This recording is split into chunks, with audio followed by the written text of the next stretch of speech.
अस्सलाम स्टूडेंट्स, कैसे हैं आप लोग। Hope you are doing well. अच्छा, आज हमारा लेक्चर नंबर 7 है ऑफ डेप्रिसिएशन टॉपिक। अभी तक हमने 6 लेक्चर्स में ना बुनियादी अकाइद कह लें, ठीक है, स्टैंडर्ड के बुनियादी कॉन्सेप्ट्स कह लें, ये चीज़ें हमने सीखी हैं फर्स्ट 6 लेक्चर्स में। ठीक है, आल्दो मैं थोड़ा सा ज़्यादा डिटेल में इसलिए बता रहा हूँ ताकि ये आपकी बेस है। ये जो 6 लेक्चर का काम है, ये 4 लेक्चर्स का था मैक्सिमम, ठीक है। लेकिन 6 लेक्चर भी इसलिए किया। अब कल भी मैं पेपर देख रहा था, कल ऑटम 2023 अटेम्प्ट का हुआ है, AFR का पेपर, FAR 1 का, ठीक है।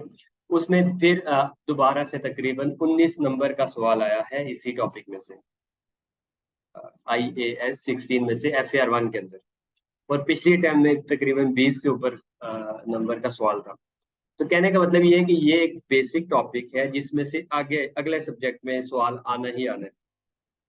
तो इसलिए इसको मैं चाह रहा हूँ कि आप ना एक आपके बहुत ज़्यादा अच्छे नोट्स बन जाए, जिससे जब आप FAR 1 में जाएंगे एटलीस्ट अगेन टीचर आपको दोबारा कराएंगे जिससे भी आपने पढ़ा, तो वो स्टार्ट से शुरू करेंगे, लेकिन उसका आपको बहुत ज़्यादा हद तक फायदा होगा।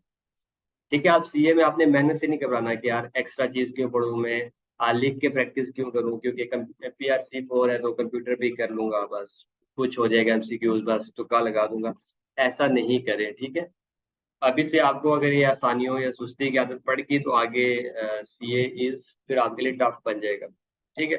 हाँ, अभी से आपकी अगर मेहनत करने की आदत होगी, जैसा भी आसान टॉपिक है, इंपॉर्टेंट है नहीं है, बस जो सर करा रहे हैं वो आपने बार बार करना है, ठीक है। तो अल्लाह ताला किसी भी बंदे की मेहनत ज़ाया नहीं करते। तो आई होप ये आपको बात समझ आ गई होगी। आज हमने पिछले 6 टॉपिक्स में से जो चीज़ें पढ़ी है ना, उसका हल्का सा रिवीजन भी साथ ही हो जाएगी। एक सवाल मैं आपको कराऊंगा आज, ठीक है, आज के इस क्लास में बड़ा इंपॉर्टेंट है क्योंकि अभी तक हमने कोई क्वेश्चन सॉल्व नहीं किया। एक सवाल में होगा कुछ 3 से 4 कॉन्सेप्ट हम पुराने रिवाइज करेंगे, और फिर साथ ही नई चीज़ें सीखेंगे कि आगे हमने आहे डेप्रिसिएशन कैलकुलेट करके करना क्या है, ठीक है, उसकी एंट्रीज क्या होती हैं, उसकी अकाउंट्स कैसे बनाने हैं, और फाइनेंशियल स्टेटमेंट जो बनाते हैं हम, उसमें आखिर क्या मतलब क्या करना क्या चाह रहे हैं, ठीक है, ये सारी कैलकुलेशन, ठीक है। उसके लिए मैंने किया क्या है, मैंने एक सवाल अभी बनाया है, तो आपको मैं शो कर देता हूँ सवाल। आपने पॉज करके इस सवाल को लिख लेना है, ठीक है, ताकि कोई लिख लेना, ठीक है। अगेन मैं ये कह रहा हूँ, ठीक है। आप वो कुछ स्टूडेंट्स होंगे वो कहेंगे यार चलो है जुबानी से करा रहे हैं, बस मैं देख रहा हूँ या मैं देख रही हूँ तो मुझे समझ आ रही है, ठीक है। तो अगेन बात वही है कि सुस्ती की आदत अभी से ही पड़ गई ना अगर PRC में ही, तो कैफ तक जाना भी मुश्किल है, बल्कि CA फाइनल तक तो पहुंचना इम्पॉसिबल हो जाएगा। तो जैसा बस करा रहे हैं आप मेहनत करें, ठीक है। रिटर्न प्रैक्टिस होनी चाहिए क्योंकि ये पेपर आपके कंप्यूटर पे है, इसके अलावा सारे जो से कैफ पूरा आपका फिर मैनुअल बेस्ड अप्रोच होगी, ठीक है जी। अच्छा जी, सवाल मैंने लिखा है company purchase a building for 5 million, ठीक है, 50 लाख रुपए की बिल्डिंग ली है जी ऑन 1 मार्च 2018 को, ठीक है। कंपनी ने बिल्डिंग दी है, यूजफुल लाइफ उसकी है 30 ईयर्स, 30 साल उसकी जिंदगी है, ठीक है। यूजफुल लाइफ, इकोनॉमिक लाइफ आपको पता है बिल्डिंग्स की कितनी ज्यादा होती है, 50 या 100 साल पुरानी बिल्डिंग्स भी मौजूद हैं। लेकिन अगेन हमने क्या कहा था कि इकोनॉमिक लाइफ पर डेप्रिशिएट नहीं होता, बल्कि एसिड यूजफुल लाइफ के ऊपर डेप्रिशिएट होता है, और यूजफुल लाइफ कंपनी की अपनी पॉलिसी होती है। कुछ कंपनीज होती है ना, वो कहती है यार हम बस हमारी पॉलिसी है कि लैपटॉप हम बस मैक्सिमम ना 4 साल यूज करते हैं, गाड़ी हम 6 साल यूज करते हैं, बिल्डिंग हम 30 साल से इसके बाद हम बेच के नहीं बना लेते हैं, ठीक है, क्योंकि कंपनी का एक स्टैंडर्ड एक मार्केट में होती है, एक गुडविल होती है। ये नहीं है कि पुरानी हंसता हाल बिल्डिंग है और कंपनी ने काम चलाया हुआ है और कंपनी के एम्प्लॉयज के पास गाड़ियां धुआं दे रही हैं जी, तो कंपनी की अपनी पॉलिसी होती है। तो इस कंपनी की पॉलिसी के 30 साल पे इसने बिल्डिंग को डेप्रिशिएट कर दिया, तो ठीक है। Residual value is expected to be 1 million, क्या 30 साल के बाद ये बिल्डिंग कहते हैं यार 1 मिलियन मतलब 10 लाख की बिक जाएगी। अगेन मैं लैंड की बात नहीं कर रहा, ठीक है। लैंड के बारे में हमने क्या कहा था कि लैंड कभी भी डेप्रिशिएट नहीं होती, ये बात याद है। और मैं ये इस सवाल को करते हुए आपने सिर्फ अकाउंटेंट बन के सोचना है, ठीक है। आपने ये नहीं देखना कि इन्फ्लेशन महंगाई की वजह से बिल्डिंग की वैल्यू बढ़ जाएगी। आज अगर 50 लाख की बिल्डिंग आपने खरीदी है तो हो सकता है वो 30 साल बाद 80 लाख की हो। ऐसा आप महंगाई का नहीं सोचना, सिर्फ हमने क्वेश्चन ठीक है, बिल्डिंग की जगह हम मशीन भी लिख सकते थे, बिल्डिंग मैंने एक और पर्पज के लिए लिखी है, वो आगे आपको पता चल जाएगा। ठीक है, 30 साल जिंदगी थी और ठीक है, तो बिल्डिंग डेप्रिशिएट होती है, लैंड डेप्रिशिएट नहीं होती, ये भी कॉन्सेप्ट देखें, साथ से कॉन्सेप्ट भी हमारे रिवाइज हो रहे हैं। फिर company uses 3% reducing balance method for all of, अच्छा कंपनी रिड्यूसिंग बैलेंस में करती है डेप्रिसिएशन। तो रिड्यूसिंग बैलेंस मेथड को याद करें, हमने क्या कहा था कि रिड्यूसिंग बैलेंस मेथड में सबसे पहले क्या करते हैं, रेट निकालते हैं।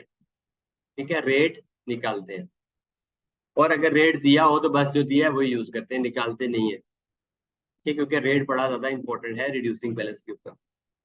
तो आप देखें यहाँ पे उसे रेट दे दिया कि कंपनी की पॉलिसी है कि अच्छा इसमें एक और मजे का कॉन्सेप्ट आपको, ठीक है, ये लिखने वाली चीजें हैं। 3% रिड्यूसिंग बैलेंस यूज करती है कंपनी, ठीक है जी, okay. For all its buildings, मतलब तमाम अपनी बिल्डिंग्स के लिए, ठीक है, यानी कि उसने ये नहीं कहा तमाम एसिड्स के लिए। अच्छा अब इस पे आए नीचे जरा, बल्कि इसको ना अलग से इसमें ना नोट्स बना लेते हैं, ये नई शीट में। अच्छा अब कंपनी के एसिड्स जो से हैं, अब ये IS 16 की एक बात बताने लगो, ठीक है, थ्योरेटिकल एमसीक्यूज आ सकता है 2 नंबर का। कंपनी के एसिड्स जो है, कंपनी के एसिड्स जो है मुख्तलिफ तरह के हो सकते हैं, ठीक है, लैंड हो सकती है, बिल्डिंग उसके एसिड्स हो सकते हैं जी, उसके अलावा और क्या हो सकता है, व्हीकल्स हो सकती हैं कंपनी के पास, गाड़ियाँ, ठीक है, फर्नीचर या लैपटॉप। ठीक है, तो क्या सारी चीजें 30 साल की जिंदगी पे डेप्रिशिएट होंगी? नहीं, बल्कि कंपनी क्या करती है, सिर्फ बिल्डिंग के ऊपर रिड्यूसिंग बैलेंस मेथड लगा रही है 3%। ठीक है, हो सकता है व्हीकल पे वो लगा रही हो स्ट्रेट लाइन मेथड 2%, 2% नहीं, बस स्ट्रेट लाइन जितना है, लेट्स सपोज 10% कि 10 साल चलानी है। तो स्टैंडर्ड ये कहा हुआ है कि with in one class of acids depreciation same होनी चाहिए, ये बड़ी इंपॉर्टेंट बात है। Depreciation method should be same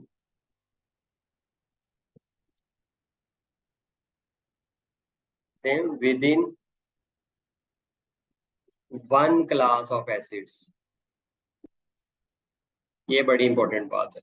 पता नहीं आपकी बुक में लिखी है या नहीं, लेकिन जब हम इंशाल्लाह थ्योरेटिकल पढ़ेंगे, अभी अभी तो हमने चीजें सीख रहे हैं, जब खुद सीख लेंगे फिर हम उसके सवाल है चैप्टर गो थ्रू करेंगे, फिर उसके ना क्वेश्चन आंसर हम MCQs करेंगे, ठीक है।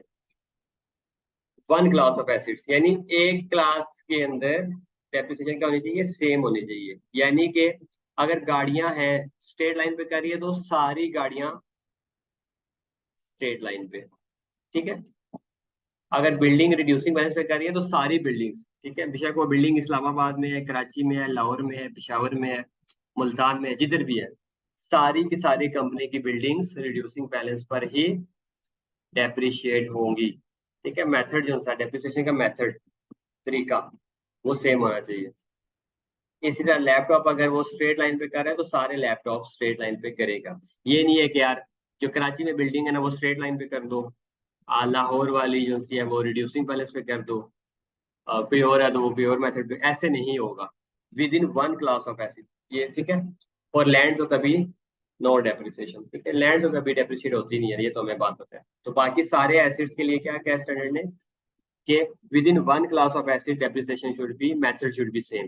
रेट फर्क हो सकता है, ठीक है, कोई अच्छी अ, अ, गाड़ी है, कोई बड़ी बस है तो वो हो सकता है 15% में डेप्रिशिएट करें, ठीक है, छोटी कोई है तो वो 10% पे करे, लेकिन मेथड सेम होना चाहिए।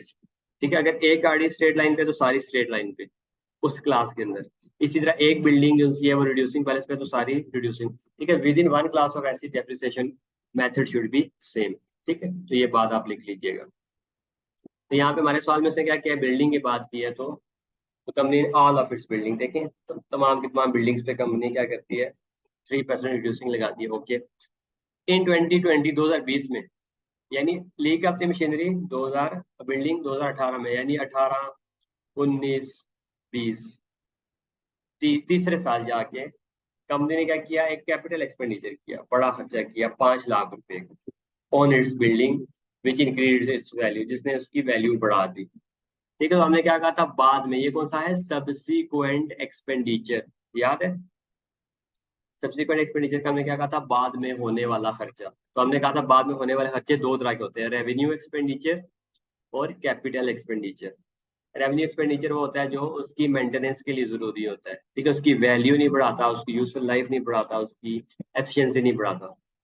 ठीक है, जैसे मैंने एक बाइक की मिसाल दी थी कि या गाड़ी की आप उसकी ट्यूनिंग कराते हैं, ठीक है, उसका जो नॉर्मल ऑयल चेंज कराते हैं तो वो उसकी मेंटेनेंस के लिए जरूरी है, नहीं कराएंगे तो खराब हो जाएगी।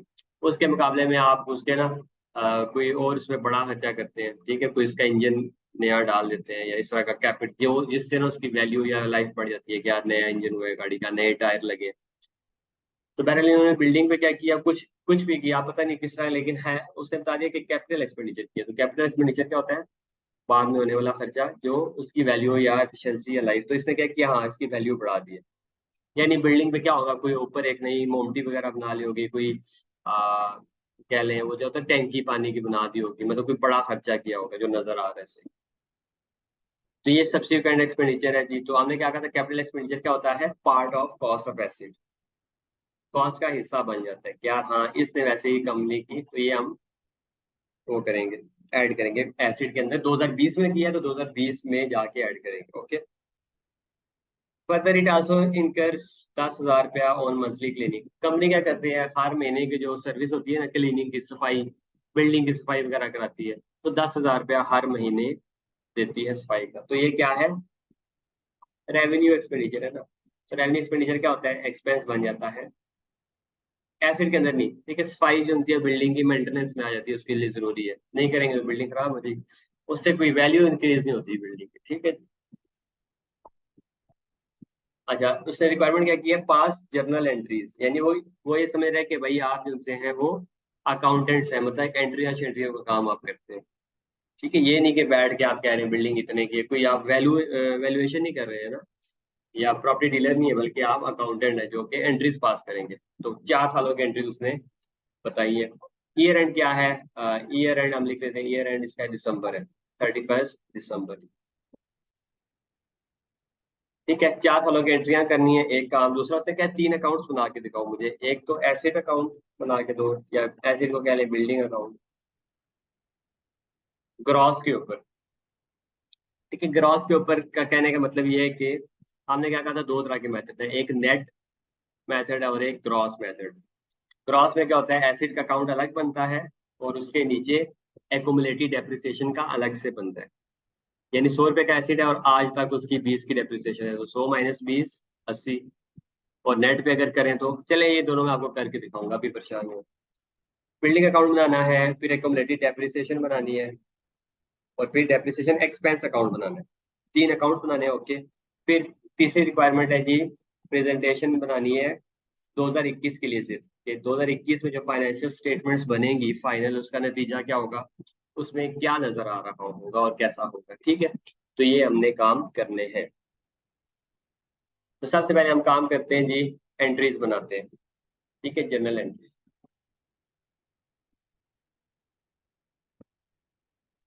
अच्छा, ये अगर आपको यकीन नहीं आ रहा ना जी, मैंने आपको क्या बात कही थी कि अगर उसने रिड्यूसिंग बैलेंस का रेट दिया तो आप रेट यूज कर लें 3%, ठीक है। अगर आपको यकीन नहीं आ रहा, आप खुद से रेट निकालना चाहते हैं तो निकाल के देख लीजिएगा, क्या फॉर्मूला था रेट का, 1 - रेजिडुअल वैल्यू, रेजिडुअल वैल्यू की कितनी है, 1 million, 1 million, 1 - residual value divided by cost, cost कितनी है, 5 मिलियन। ये फॉर्मूला पड़ा था ना रिड्यूसिंग बैलेंस का, 1 million divided by 5 million into 1 by useful life, useful life की कितनी है, 30 ईयर्स। इसको आप सॉल्व करेंगे तो आपके पास 3 पॉइंट कुछ %, मतलब 3% ही आंसर आ रहा होगा। तो इसने हमें रेट दिया हुआ है तो हम वही रेट यूज करेंगे। अब खुद से निकालना चाहते हैं तब भी ठीक है, और रेट उसने दिया हुआ है तो उसने ठीक ही दिया होगा, अनलेस के वो खैर आगे बहुत एडवांस आपके लेवल पे वो रेट देगा तो हमेशा ठीक ही देगा, ठीक है। तो उसने आपको रेट दिया, आप कैलकुलेटर से सॉल्व करके देख लें बेशक, तो आपके पास 3 पॉइंट कुछ % ही बन रहा होगा, होना चाहिए, ठीक है जी। तो हम ये ज्यूम करते हैं कि 3% उसका रिड्यूसिंग है, तो इस पे कैलकुलेशन करेंगे, ओके। तो आइए जी हम जनरल एंट्रीज का फॉर्मेट बनाते हैं। इसको वाले कहना, इसको भी नेक्स्ट पेज पे सॉल्व करते हैं कि जनरल एंट्रीज का फॉर्मेट कैसा होता है जी। सबसे पहले आप लिखेंगे डेट, क्योंकि आज से इंशाल्लाह साफ काम हमने करना है, बहुत ज्यादा पहले अच्छा काम नहीं हम करते थे ना, आप साफ कर डेट पर्टिकुलर या डिस्क्रिप्शन लिखें। कैंट्री से सिखा रहा हूँ अगेन कि आपकी बेस बहुत ज्यादा इंपॉर्टेंट है, क्योंकि और कोई सब्जेक्ट इतना आगे नहीं यूज होता जितना ये अकाउंटिंग है। ठीक है, ITA, FAR 1, FAR 2, AFR, MSA, फिर इसके साथ डेबिट और क्रेडिट। ठीक है, मिलियंस में है तो हम क्या करें, रुपीज इन थाउजेंड लिख देते हैं, रुपीज इन थाउजेंड, यानी कि हर जो सी एंट्री है वो उसके 3 जीरो हम ऊपर, मतलब 1,000 अगर है ना, ठीक है, लेट्स सपोज 1,000 हुआ, तो इन थाउजेंड का मतलब क्या है, 3 जीरो तो पहले के ऊपर लिखे हैं, तो हम यहाँ पे क्या लिखेंगे, one, one debit one credit. तो इसका मतलब क्या होगा कि वन है और ऊपर 3 जीरो है, तो यानी कि वन, 3 जीरो। और अगर कोई चीज में यहाँ पे 100 लिखूंगा, इसका क्या मतलब होगा कि ऊपर 3 जीरो है, तो 100 का मतलब होगा कि 100 और ऊपर 3 जीरो है, ये वाले।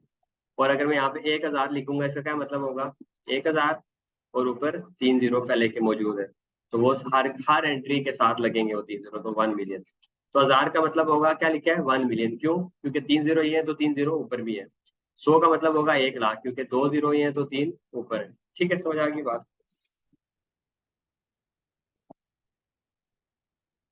तो रुपीज इन थाउजेंड कर लेते हैं ताकि थोड़ी सी हमारी आसानी रहे।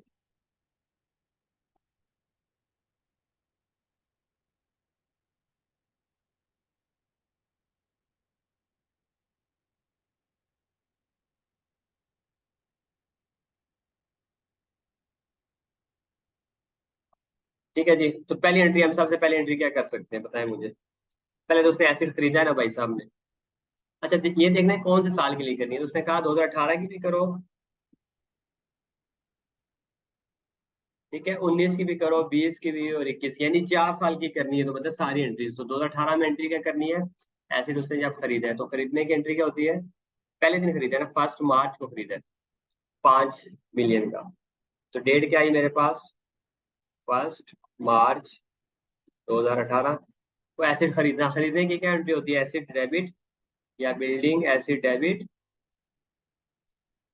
बिल्डिंग एसिड अकाउंट कह लें, बिल्डिंग एसिड डेबिट टू क्या, क्रेडिट, कैश का खरीदा है ना, नहीं बताया तो हमने ये क्या है कि पैसे उसने दे दिए, कितने का, 5 मिलियन का। तो यहाँ पे क्या है, 5,000, 3 जीरो लिख रहा हूँ, क्यों, क्योंकि 3 जीरो ऊपर पहले के मौजूद है।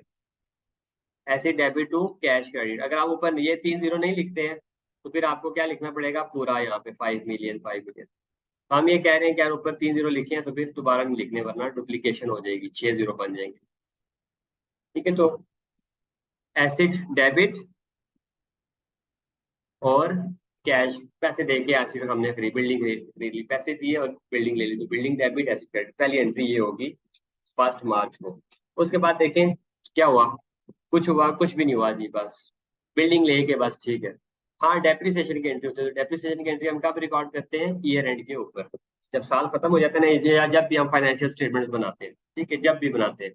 बड़ी कंपनीज हर महीने की बनाती हैं, उससे जो थोड़ी छोटी होती है वो 3-3 महीने बाद बनाती है, और जो इस तरह या फिर उससे छोटी होती है वो 6 महीने बाद हो रही है। हमारी जो सी है बिल्कुल ही छोटी कंपनी है, ठीक है, एक उसने बिल्डिंग ली है बस, तो ये साल के बाद ही बनाएगी। तो वैसे भी हमने रिक्वायरमेंट क्या है सवाल में, किस साल की एंट्री मुझे बताओ, फॉर द ईयर एंडेड 2018, 19, 20, 21।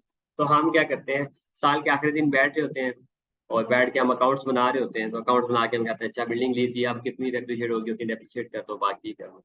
तो आइए हम, तो दूसरी एंट्री क्या होगी, 31 दिसंबर के ऊपर। ठीक है, हम क्या करेंगे, डेप्रिसिएशन, अब अकाउंट्स क्लोज कर रहे हैं ना अब बैठे हुए, तो आप देखेंगे अच्छा यार वो बिल्डिंग जो मार्च में ली थी अभी उसकी क्या पोजीशन है, वो कहते हैं अच्छा सर मार्च में ली थी अभी तक तो वो डेप्रिशिएट होगी होगी, तो ठीक है उसकी डेप्रिसिएशन रिकॉर्ड कर देते हैं। तो डेप्रिसिएशन की एंट्री हमने आपको क्या सिखाई थी, डेप्रिसिएशन एक्सपेंस होता है हमारा, depreciation expense debit to accumulated depreciation. आज तक ये मैंने आपको क्या कहा था, एक अलग से अकाउंट होगा, ठीक है, तो ये हम आप ये एंट्री याद कर लें हमेशा, depreciation debit to accumulated depreciation credit, ये डेप्रिसिएशन का अकाउंट है। ठीक है, तो ये एंट्री होगी depreciation debit to accumulated depreciation credit. अब सवाल ये है कि किस अमाउंट पर करें, तो हम ये तीसरी शीट एक बना लेते हैं यहाँ पे एक और, जिसमें हम क्या करेंगे, डेप्रिसिएशन की calculation, calculation of depreciation expense. ठीक है जी। अच्छा, कैलकुलेशन क्या होगी, हमने क्या किया है, बिल्डिंग ली है, ठीक है, तो कल ये हम क्या करते हैं, इसके ऊपर रिड्यूसिंग बैलेंस में नेट बुक वैल्यू के ऊपर क्या करते हैं, रेट लगाते हैं, ऐसे ही है ना। और नेट बुक वैल्यू क्या होती है, कॉस्ट माइनस आज तक की डेप्रिसिएशन, यानी कॉस्ट माइनस एक्यूमुलेटेड डेप्रिसिएशन के ऊपर रेट लगाते हैं। ठीक है जी।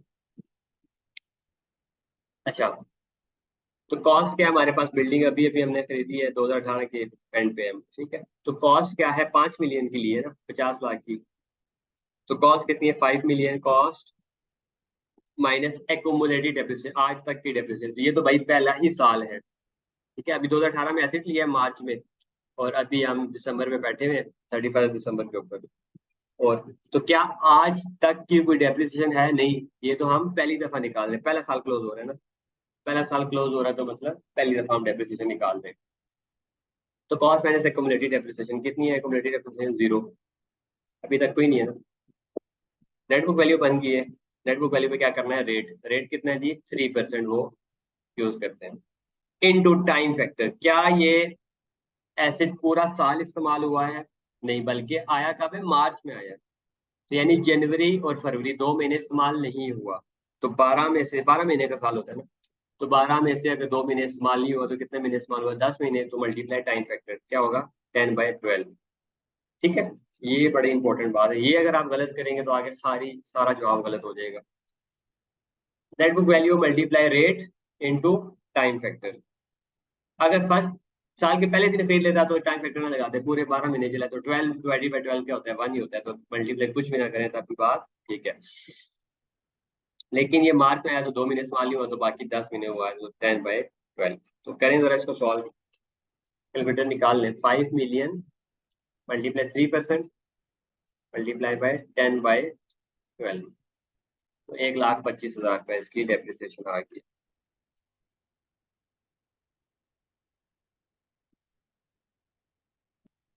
ठीक है, 1,25,000 रुपए, तो अच्छी बात है। तो डेप्रिसिएशन की जो एंट्री हमने बनाई थी, depreciation debit to accumulated depreciation credit, ठीक है, तो 1,25,000, 3 जीरो इसलिए नहीं लिख रहा क्योंकि 3 जीरो ऊपर कॉमन लिया हुआ है कि सबके साथ 3 जीरो है। 1,25,000 डेबिट, 1,25,000 क्रेडिट, बस। पहले साल में यही कुछ हुआ, एसिड खरीदा और साल के आखिरी दिन बैठ के देखा एसिड डेप्रिशिएट हो गया 125। ठीक है जी, तो पहले साल की हमने जनरल एंट्रीज बना ली है भाई,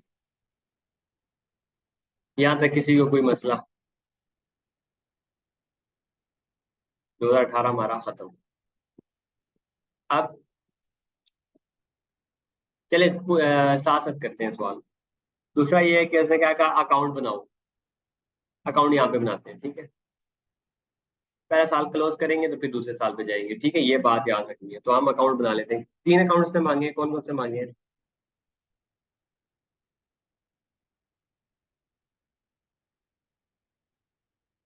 ठीक है, बिल्डिंग अकाउंट,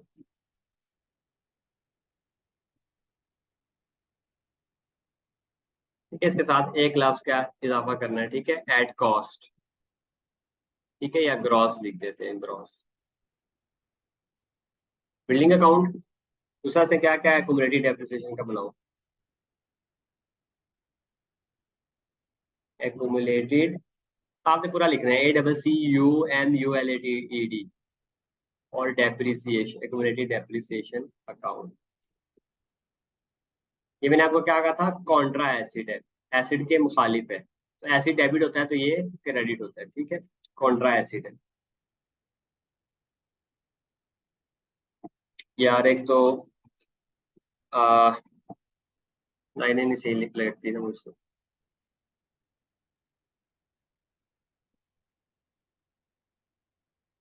ठीक है, दो ही अकाउंट हो गए, और तीसरा अकाउंट क्या उसने क्या बनाना है, डेप्रिसिएशन का अकाउंट है। तीसरा है डेप्रिसिएशन एक्सपेंस अकाउंट।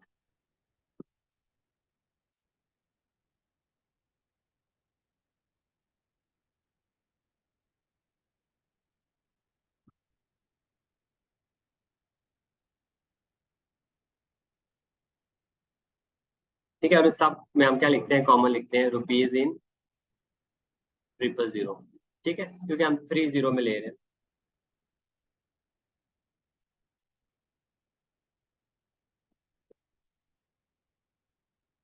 क्या, रुपीज इन, ऊपर हम एक दफा ही कॉमन ले रहे हैं ताकि रोज रोज 0 0 लगा लगा के हमारी जान अ, ना खराब हो। ठीक है, बस हम एक ही दफा ऊपर लिख देते हैं रुपीज इन 0 0। यहाँ पे जो कुछ भी इस अकाउंट के अंदर आएगा वो क्या होगा, तो रुपयों में होगा। क्या हो, रुपए के साथ साथ क्या होगा, 3 0 उसके कॉमन होंगे, रुपीज इन थाउजेंड्स। ये भी कह सकते हैं रुपीज इन थाउजेंड्स। ठीक है, तो ये अकाउंट हो गया। अकाउंट में क्या होता है, हमने क्या कहा था, अकाउंटिंग जब हम बेसिक सीखते हैं, सबसे पहले जो काम होता है वो डबल एंट्री पास होती है, कुछ डेबिट और कुछ क्रेडिट। बस उसके आगे जो डेबिट हुआ है उसको डेबिट में लिख दो, जो क्रेडिट हुआ है उसको क्रेडिट में लिख दो। बस सबसे पहले क्या, basic double entry. Double entry के बाद क्या होता है, उसको उठा के उसकी पोस्टिंग होती है इनटू द लेजर्स। ठीक है, तो ये टी अकाउंट क्या हम कहते हैं इनको, टी अकाउंट कहते हैं, और टी अकाउंट को हम क्या कहते हैं, लेजर है ये। ठीक है, टी की शेप है ना, टी, ओहो, ठीक है, टी की शेप है ये, ऐसे टी बना हुआ, तो टी अकाउंट कहते हैं या इसको हम लेजर कहते हैं।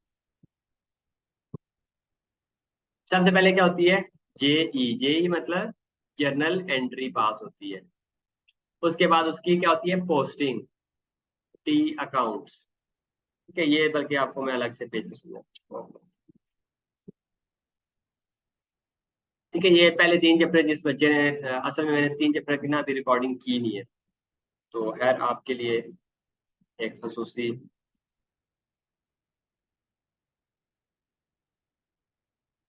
ठीक है, सबसे पहले क्या होता है, हमेशा अकाउंटिंग साइकिल बता रहा हूँ कि जर्नल एंट्री पास होती है। ठीक है, ये ध्यान से समझिएगा, कई बच्चे कैफ में भी पहुंच जाते हैं ना, उनको ये बात पता नहीं थी। जर्नल एंट्री, जर्नल एंट्री मतलब कुछ डेबिट होगा और कुछ क्रेडिट, सबसे पहला काम ये जनरल एंट्री पास होती है। उसके बाद हो जाती है टी अकाउंट के अंदर, टी अकाउंट, जो अभी हमने टी बना ऐसा टी शेप का होता है जी। ठीक है, एक साइड पे डेबिट होता है, एक साइड पे क्रेडिट।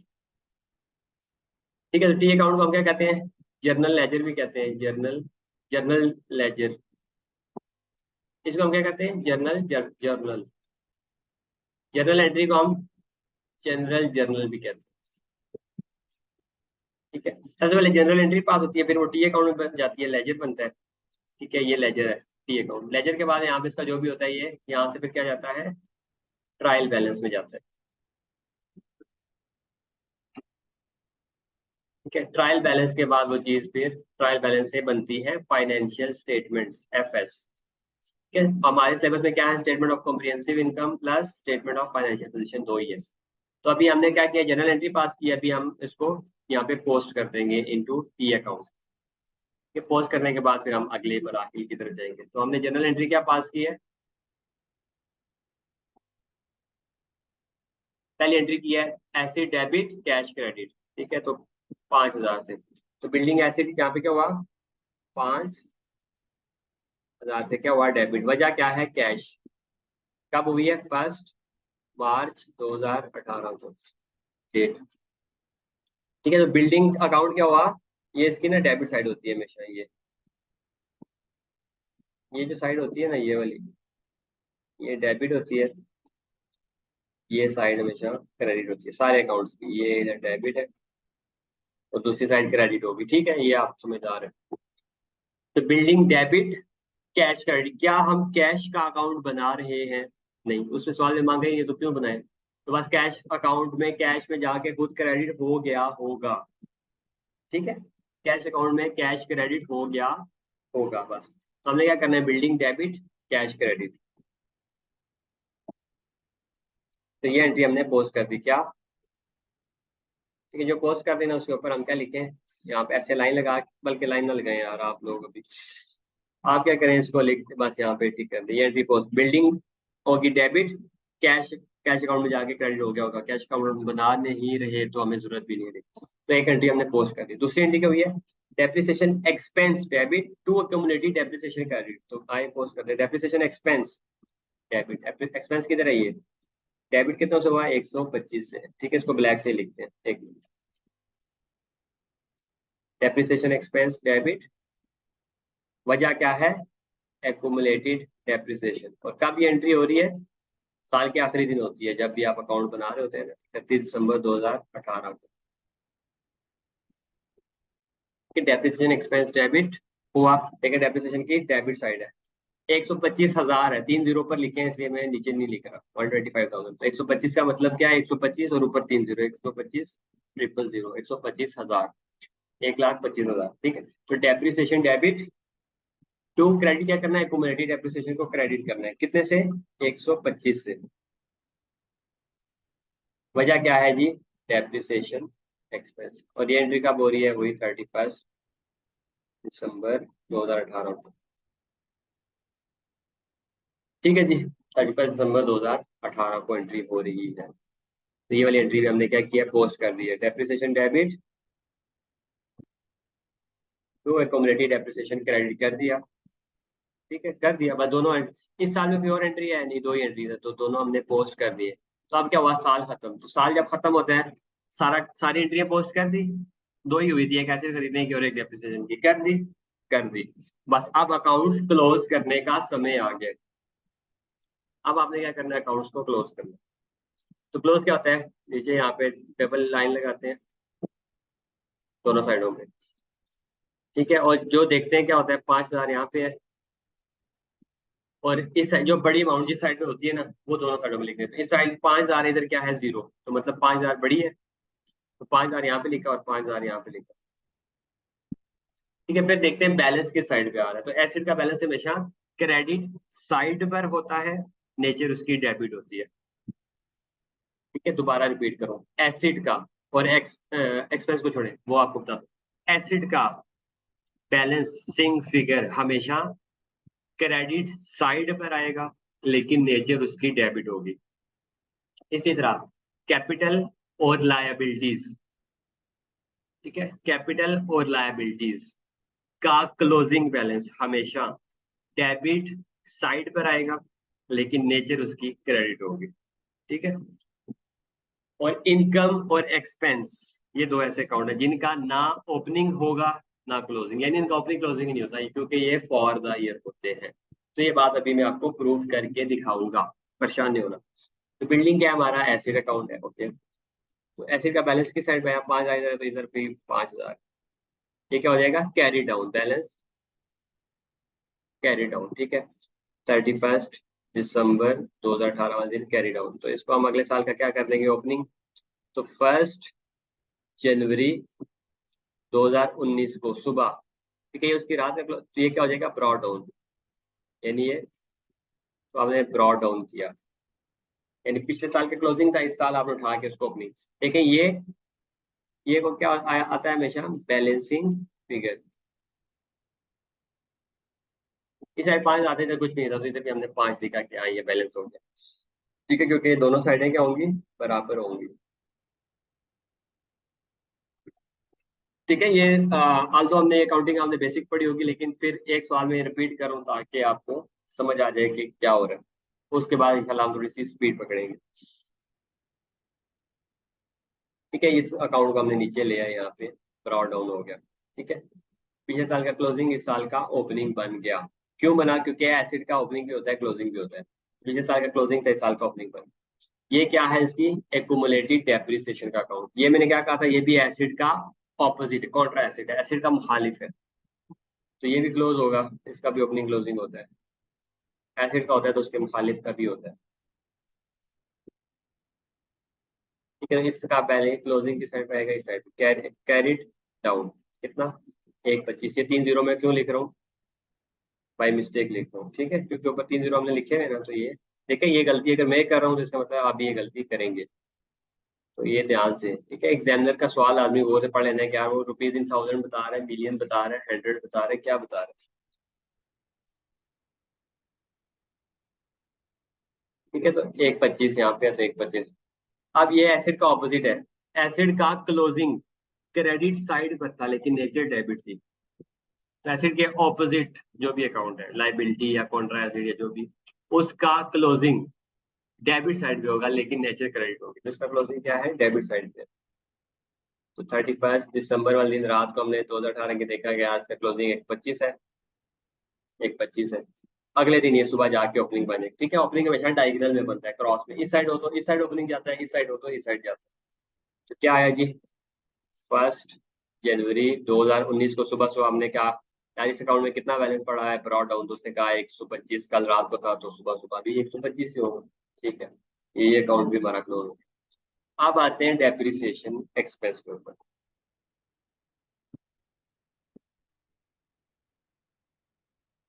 ये 125 है तो 125 से भी होना चाहिए, तो यहाँ पे क्या आएगा 125, ठीक है, बैलेंसिंग होता है।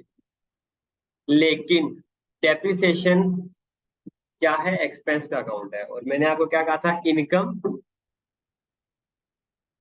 और एक्सपेंस, ये दो ऐसे अकाउंट हैं जिनका नो ओपनिंग नो क्लोजिंग, कोई ओपनिंग क्लोजिंग नहीं होता, ठीक है। ये फॉर द ईयर अकाउंट होते हैं और no opening no closing account, ये फॉर द ईयर होते हैं, साल के लिए होते हैं बस, और साल के आखिर में खत्म होके प्रॉफिट एंड लॉस अकाउंट में क्लोज हो जाते हैं। यानी कि इसकी एंट्री क्या बनेगी, क्लोजिंग की। ये डेप्रिसिएशन अकाउंट यहाँ पे क्या हुआ है, क्रेडिट, खुद क्रेडिट हो गया, ठीक है। ये खुद क्या हो गया, क्रेडिट, और पी एंड एल को क्या करेगा, प्रॉफिट एंड लॉस अकाउंट को डेबिट करेगा, ठीक है। एंट्री पास करते हैं, तो यानी कि 31 दिसंबर वाले दिन रात को एक और एंट्री भी पास होनी है, ठीक है। ये एक्स्ट्रा एंट्री, किसी सवाल में आपको करने की जरूरत नहीं, सिर्फ समझाने के लिए करो। तो डेप्रिसिएशन अकाउंट खुद क्या हो गया है, खत्म होने के लिए, डेबिट में तो उसका पहले ही बैलेंस आ रहा था 125, खुद क्रेडिट हो गया 125 से। डेप्रिसिएशन एक्सपेंस अकाउंट खुद क्या हो गया 125 से क्रेडिट, ठीक है। ये एंट्री आपके रिक्वायर्ड नहीं है, ये सिर्फ आपकी अंडरस्टैंडिंग के लिए, ठीक है। पीपी के अंदर ये एंट्री नहीं आती आपकी, सिर्फ ये डेप्रिसिएशन एक्सपेंस अकाउंट की नेचर समझाने के लिए, ठीक है। आगे फाइनल अकाउंट्स में ये इंपॉर्टेंट हो जाएगी थोड़ी सी, क्या इनकम और एक्सपेंस का कोई ओपनिंग क्लोजिंग नहीं होता, जो भी आता है बैलेंस वो अकाउंट खुद खत्म हो जाता है, पीएनएल को उसका ऑपोजिट हिट पड़ जाता है। तो ये अकाउंट खुद कैसे खत्म हो रहा है, आइए देखते हैं। ये खुद खत्म हो रहा है, देखिए 125 तो ये बैलेंस पहले का था, अब खत्म करने के लिए 125 डेबिट में पड़ा था, तो खत्म करने के लिए 125 क्रेडिट में लिखा, यानी ये अकाउंट खुद कैसे खत्म हुआ, 125 क्रेडिट, खुद डेबिट में था तो खत्म होने के लिए क्रेडिट, तो 125 क्रेडिट, और डेबिट क्या करेगा, प्रॉफिट एंड लॉस अकाउंट को, प्रॉफिट एंड लॉस अकाउंट को डेबिट कर देगा 125 से। और जो भी चीज, यहाँ पे एक इंपॉर्टेंट लिखते हैं बात, ये दो बातें बड़ी इंपॉर्टेंट है, जो चीज प्रॉफिट एंड लॉस अकाउंट को डेबिट करे,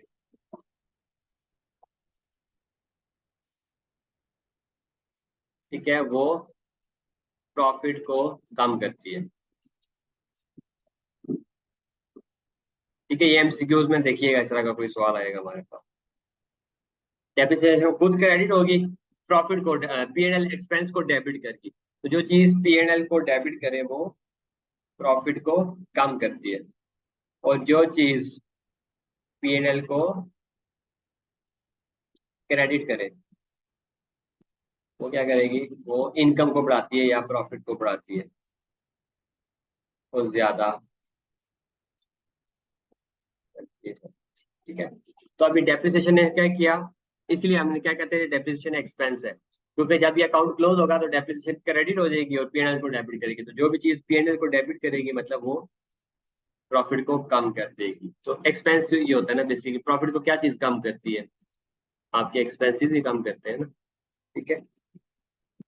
तो इसलिए ये इसकी एंट्री होती है, ठीक है। ये रिक्वायर्ड नहीं है, ये मैं आपको समझाने के लिए, क्यों बोला, क्योंकि इसने जब कहा ना ये अकाउंट बनाओ तो मैंने अकाउंट बनाया, तो अब इसका ओपनिंग लिखना है मैंने यहाँ पे, ब्रॉड डाउन नहीं, ठीक है, ओपनिंग नहीं लिखना, क्यों, क्योंकि ये खुद खत्म होके पीएनएल को खत्म कर दिया, ओपनिंग इसका होता ही नहीं है, तो ओपनिंग लिखेंगे ही नहीं, बस ये फॉर द ईयर होता है, ठीक है। देखिए इसलिए मैंने ब्रॉड डाउन लिख के, ओपनिंग लिख के उसको मैंने जीरो करके काटा लगाया, ताकि आपको ये बात याद रहे कि एक्सपेंस अकाउंट का नो ओपनिंग नो क्लोजिंग, ठीक है। तो इसी तरह इनकम होती तो वो क्रेडिट साइड पे होती, तो पीएनएल को क्या करती, खुद खत्म होने के लिए, क्रेडिट साइड का बैलेंस खत्म करने के लिए क्या करना पड़ता है, उतना ही डेबिट, यानी खुद डेबिट हो गई है, पीएनएल को क्रेडिट करेगी। अगर यहाँ पे इनकम होती ना लेट्स सपोज, तो इनकम हमारे पास लेट्स सपोज हमें 100 रुपया दे देता, तो बैंक डेबिट करते हैं, इनकम क्रेडिट, तो इनकम को हम क्रेडिट साइड पे रखते हैं। फिर इनकम अकाउंट को क्लोज करने के लिए क्या करते हैं, क्योंकि इसका ओपनिंग क्लोजिंग होता नहीं, साल के आखिर में क्लोज होके प्रॉफिट में चला जाता है या लॉस में, जिसमें भी जाओ। तो क्रेडिट साइड में पड़ा है, उसको खत्म करने के लिए डेबिट, तो यानी कि इनकम खुद डेबिट हो जाती, पीएनएल को क्रेडिट करती है, तो प्रॉफिट एंड लॉस अकाउंट को क्रेडिट करती है। तो जो भी चीज पीएनएल को क्रेडिट करती है वो इनकम मतलब प्रॉफिट को बढ़ाती है। ठीक है, चले वो आगे हम एक्रूवल्स और वो अदर इनकम प्री पेमेंट्स में देखेंगे, यहाँ तक के लिए हम पीपी सीख रहे हैं। ठीक है, तो इसका नो ओपनिंग नो क्लोजिंग आ गया। ओके, तो ये हमारा 1 साल का काम तो हो गया। 2018 को हमने कर दिया खत्म। अब 2019 को, 2019 में कुछ हुआ है? कुछ भी नहीं हुआ भाई, ऐसे तो सिंपल एक एंट्री रिकॉर्ड होगी, क्या? डेप्रिसिएशन की, डेप्रिसिएशन तो हो रही है। तो 31 दिसंबर 2019 को हमने क्या किया, एसेट को दोबारा डेप्रिसिएट करना है। तो depreciation expense debit to accumulated depreciation credit, depreciation debit to accumulated depreciation credit, expense account debit to accumulated depreciation account credit।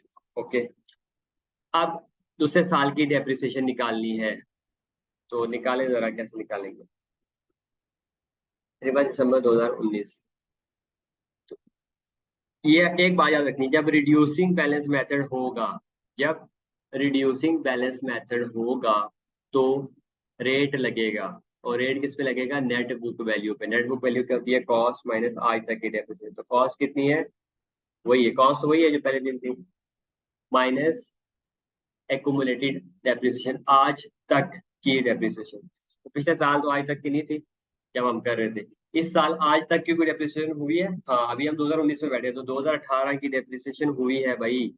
2018 की जो डेप्रिसिएशन है वो इसमें से माइनस करो, ये तो 1,25,000 माइनस किया, ये आगे नेट बुक वैल्यू, उसके ऊपर रेट। तो क्या इस पे टाइम फैक्टर लगाने की जरूरत है? नहीं, क्यों? क्योंकि ये पूरा साल ही चला है।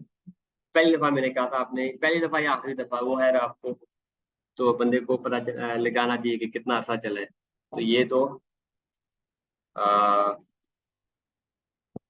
पूरा साल ही चला है, तो इसमें से ये माइनस करके लगाए जरा रेट। 5 मिलियन 125,000,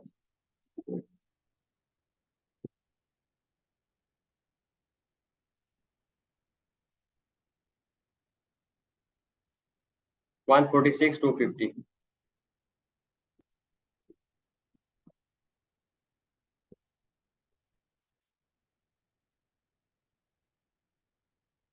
ठीक है, ये आपका क्या आ गया? दूसरे साल की। तो डेप्रिसिएशन की एंट्री क्या होती है?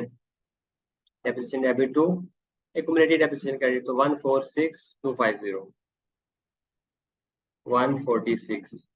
ठीक है, 30 में राउंड किया है, तो 250 को राउंड ऑफ करके जीरो कर दिया। ठीक है, क्योंकि रुपीज इन ट्रिपल जीरो। ठीक है, इससे आपने कंफ्यूज नहीं होना। तो depreciation expense debit to accumulated depreciation credit 146,000 है, तो 250 को मैंने राउंड डाउन कर दिया। अगर होता है ना 146,5 5 से ऊपर होता तो राउंड अप होते, तो 146 को यहाँ पे मैं क्या लिखता, 147, तो मैंने 146 लिखा है। ठीक है, ये सी आपको थोड़ा सा मुश्किल करा रहा हूँ, ताकि आपका दिमाग एक दफा ना सही अपसेट हो गया, यार वाकई बड़ी ही आंखें खोल के, डेट्स बड़ी इंपॉर्टेंट है, फिगर्स बड़ी इंपॉर्टेंट है, मेथड बड़ा इंपॉर्टेंट है, तो सारा कुछ बड़ा इंपॉर्टेंट है। ये तीसरे साल की एंट्री होगी, और तीसरे साल में कुछ हुआ है, दूसरे साल में नहीं हुआ, तो बस एंट्री पोस्ट कर देना, depreciation debit accumulated depreciation credit 140, 140 से डेप्रिसिएशन क्या हुआ जी? डेबिट हुआ दूसरे साल 146, 31 दिसंबर 2019 को। वजह क्या है? एक्यूमुलेटेड डेप्रिसिएशन, और एक्यूमुलेटेड डेप्रिसिएशन खुद क्या हुआ? क्रेडिट 146। वजह क्या है? डेप्रिसिएशन। 31 दिसंबर 2019, बस एसिड के अंदर कुछ हुआ, कॉस्ट के अंदर नहीं, कुछ भी नहीं हुआ, बस जो कॉस्ट थी इसकी वही चली आ रही है। ठीक है, तो यहाँ पे क्या आएगा, इधर 5,000 तो इधर बैलेंस करने के लिए यहाँ पे भी 5,000 लिखना पड़ेगा। तो ये क्या हो जाएगा, क्लोजिंग बैलेंस, क्लोजिंग लिख दिया करें या कैरी डाउन लिख दिया करें, जो भी है, बैलेंसिंग फिगर। ठीक है, 31 दिसंबर 2019 की रात में ये था। अगले दिन सुबह सुबह ये यहाँ पे आ जाएगा 1 जनवरी 2020 के अंदर, ये 5,000 इसी तरह ऐसे का। ठीक है, क्योंकि कॉस्ट में तो कोई फर्क नहीं पड़ता। क्यों, क्योंकि डेप्रिसिएशन का अकाउंट हम अलग से बना रहे हैं। ठीक है, ऐसे तो वही है, कॉस्ट का दिए, कीमतें खरीद या जो हमने उसके कंपोनेंट्स पढ़े थे, lease price, trade discount, non refundable, ये वो याद है ना वो चीजें। तो वो तो 5,000 का ली थी, 5 मिलियन की, तो 5 मिलियन की रहेगी ना, उसको क्या चाहिए हमें, बस वो लिख दें। और ये कम्युनिटी डेप्रिसिएशन का अकाउंट क्लोज करें जरा, ये थोड़ा देखें बढ़ रहा है, यानी एसिड उतना ही है लेकिन उसका मुखालिफ बढ़ रहा है, यानी कि समझो एसिड कम हो रहा है ना, क्योंकि इन दोनों ने आपस में नेट होके ही प्रेजेंट होना है। ये आखिर में आपको, चले अभी तो आपको अकाउंट बनाया, आखिर में आपको ये मैं बताऊंगा चीजें इंशाल्लाह। ठीक है, तो चलेंगे आप क्लोज करें। 125 था और 146 मजीद ऐड हो गया, तो कितना, 5 6 11, एक ऊपर कैरी चला गया, 4 5 6 7 और 271।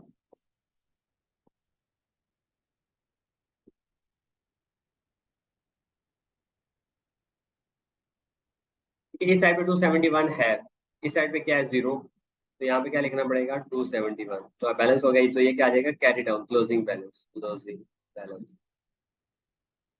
31 दिसंबर 2019 को ये क्लोजिंग है। तो ये अगले दिन सुबह 1 जनवरी 2020 वाले सुबह क्या बनेगा, ब्रॉड डाउन, यानी ओपनिंग बनेगा 271। ठीक है, अकाउंट बनाना आ रहे हैं ना साथ में, कोई ऐसी मुश्किल रॉकेट साइंस नहीं है। ठीक है, एसिड का क्लोजिंग था, अगले साल का ओपनिंग बना। ये कॉन्ट्रा एसिड, एसिड के ऑपोजिट है, तो इसका क्लोजिंग है। ठीक है, एसिड का क्लोजिंग क्रेडिट साइड पर, लेकिन उसकी नेचर डेबिट है, यानी अगले दिन सुबह पे डेबिट हो जाएगा। एसिड का ऑपोजिट जो है, लाइबिलिटी कह लें या कॉन्ट्रा एसिड कह लें, ठीक है, उसका क्लोजिंग डेबिट साइड पर लेकिन नेचर क्रेडिट, तो अगले दिन सुबह फिर आके देखें क्रेडिट साइड पे कि ये अकाउंट की क्रेडिट साइड होती है और ये डेबिट साइड होती है। ठीक है, मैं आपको बिल्कुल बेसिक इसलिए पढ़ा रहा हूँ बार बार बार ये चीजें, कि यार मेरा जो टारगेट है वो स्टूडेंट्स हैं जो कि मेरी तरह है, मतलब बिल्कुल नॉर्मल एवरेज माइंड सेट वाले। ठीक है, जो तेज स्टूडेंट्स हैं वो तो उनको इशारा ही काफी है।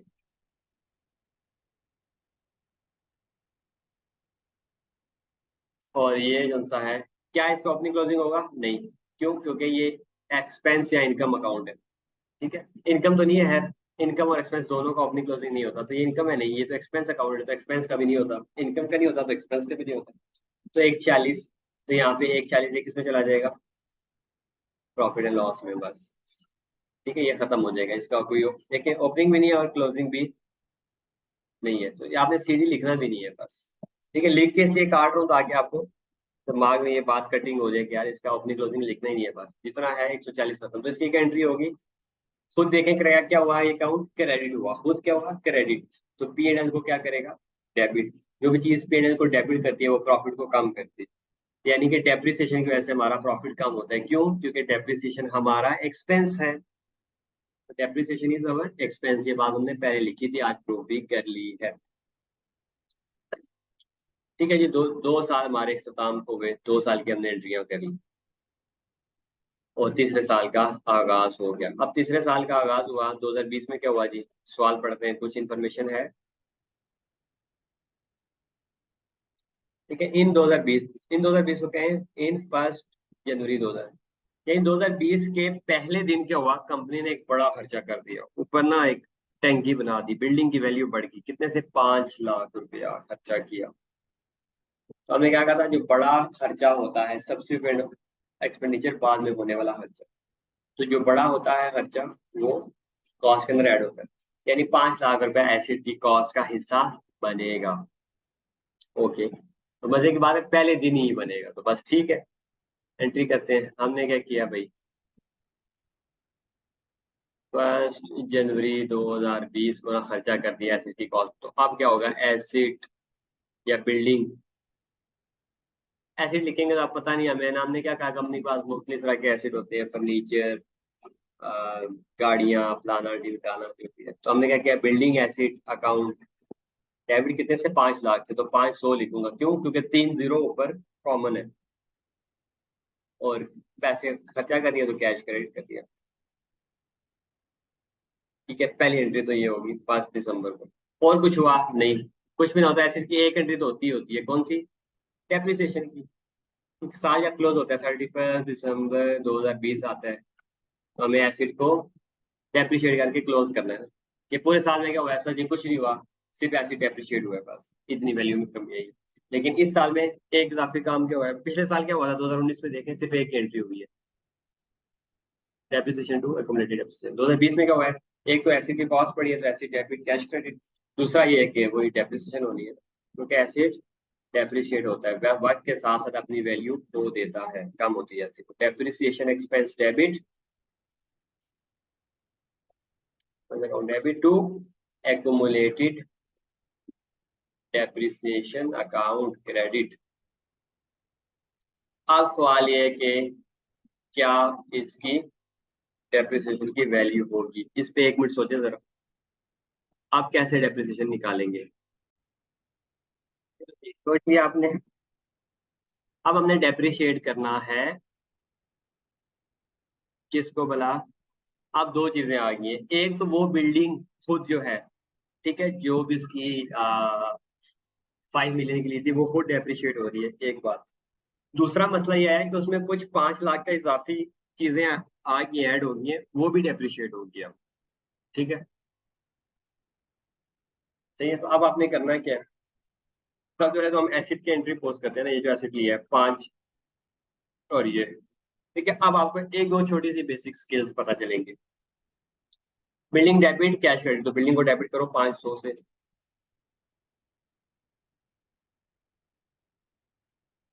5,000 से तो पहले ही है, तो 500 से बिल्डिंग क्या होगी, डेबिट, वजह क्या है, ये तो फ्रॉड हो।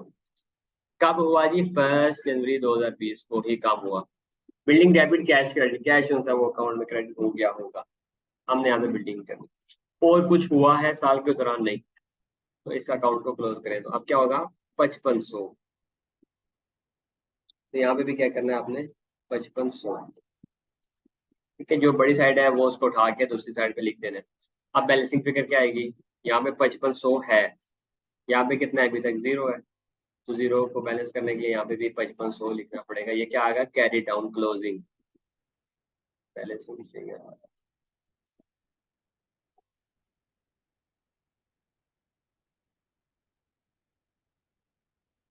फर्स्ट, ये क्या है, 31 दिसंबर 2020 की शाम को 5500 का बैलेंस पड़ा हुआ है एसिड अकाउंट के अंदर, 5,000 पहले का था, 500 का मजीद इजाफा हुआ, तो 5500 का बैलेंस पड़ा हुआ है, ठीक है जी। तो एसिड अकाउंट यहाँ पे हमारा क्लोज हो गया। अब एक्यूमुलेटेड डेप्रिसिएशन अकाउंट को क्लोज करना है, जिसके लिए हमें डेप्रिसिएशन चाहिए, क्योंकि एंट्री क्या होती है, depreciation debit to accumulated depreciation credit. तो अब हम क्या करेंगे, कैलकुलेशन करते हैं जी।